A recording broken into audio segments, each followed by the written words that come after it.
আমার ভাগনা 12 বছর বয়স ছিল, খাটের নিচেও পালাইছে ভয়ে, ওকেও ছাড়ে নাই।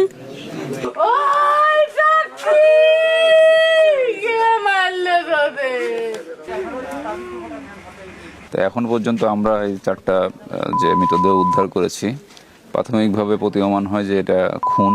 এদের সবাইকেই হচ্ছে শ্বাসরোধ করে খুন করা হয়েছে এবং এই খুনের পিছনে মোটিভ ইন্টেনশন এখনো ক্লিয়ার না। তবে বাড়িটা যেভাবে তছনছ করা হয়েছে তা সেখান থেকে টাকা পয়সা বা অন্যান্য মূল্যবান জিনিসপত্র লুটপাট হয়েছে বলে আমরা মনে করছি। তা আমরা অনেকগুলো বিষয় নিয়ে চিন্তাভাবনা করে আগাচ্ছি এবং আমরা আশা করছি যে খুব দ্রুতই এই ঘটনার সাথে কারা জড়িত আছে এটা বের করে ফেলতে পারবো। আর ওনার বাসায় নগদ টাকা কি ছিল, স্বর্ণালঙ্কার কি ছিল, আসলে এই বিষয়ে বলার মতো কেউই ওই বাসায় বেঁচে নেই, 4 জনই মারা গেছে, আপনারা জানেন সেটা। তো সেই জন্য আমরা এখন এইভাবে নিশ্চিতভাবে কিছু বলতে পারছি না। তবে ওনার ব্যাংক স্টেটমেন্টের পরবর্তীতে আমরা এটা তদন্ত সাপেক্ষে বলা সম্ভব হবে যে আসলে হ্যাঁ গায়ে আঘাতের চিহ্ন আছে। এটা আসলে সুরতহাল রিপোর্ট পুরোপুরি আসলে তখন বোঝা যাবে। তবে আমরা প্রাথমিকভাবে যেটা দেখেছি যে সবাইকে শ্বাসরোধ করে হত্যা করা হয়েছে, সবার আর মুখের মধ্যে গামছা বা নাইলনের দড়ি পেঁচানো ছিল।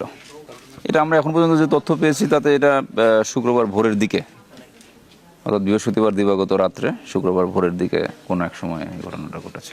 খুব শান্ত মানুষ, টিচার মানুষ। তারপরে ধাক্কা দিলাম, ধাক্কা দেওয়ার সাথে সাথে খুলে গেল দরজাটা। দেখি মশারি টশারি খাটানো, ওরা শুয়েই পড়ছিল। হ্যাঁ, শুয়ে পড়ছিল। ভালো করে টর্চ দিয়ে দেখলাম, আলো দিয়ে, না নেই। আমার দুলেভাইও নেই, আমার দুলেভাইয়ের সঙ্গে ছেলেটা থাকতো, ছেলেটাও নেই। কিন্তু মশারি খাটাইছে, স্ট্যান্ড ফ্যান দিছে শোয়ার জন্যে। তারপরে তো আমি সবাইকে খুব কান্নাকাটি শুরু করে, চিৎকার চেঁচামেচি করার পর আমার হাজব্যান্ড আবার থানায় গেল, সব পাড়া প্রতিবেশী শুনে গেল, জানাজানি হলো, আসলো। এই হ্যাঁ, লাশ এখন আমাকে দেখতে দেয়নি। আমার হাজব্যান্ড বলল আমার দুলাভাইয়ের লাশ ছাদে ছিল।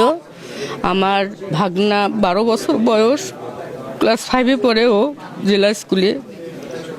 ওর লাশ ছিল খাটের নিচেও পালাইছে ভয়ে, ওকেও ছাড়ে নাই। আমার বড় বোনকে সিঁড়ির ছোট্ট আছে, ওখানে সিঁড়িতে ফেলায় রাখছে, মুখ থেতে থেতে নাকি দিছে। আর আমার বড় বোনের উপর আমার ভাগ্নিকে, ওর মেয়েকে, আমার বোনের গায়ের উপর ওকে ফেলছে। আমার একটাই দাবি, আমরা সুষ্ঠু বিচার চাই। এখানে একজন টিচার, একজন মানুষ খুব শান্ত, জেলা স্কুলের টিচার, খুব ভালো, খুব একনিষ্ঠতার সাথে উনি কাজ করছিল, খুব কষ্ট করে এই বাড়িটা করছে। কোনো ঘুষ টুস কিচ্ছু খায় না, কারুর সঙ্গে কোনো এমনি কথাবার্তা বলে না, বাচাল নয়। আমরা সুষ্ঠু একটা বিচার চাই।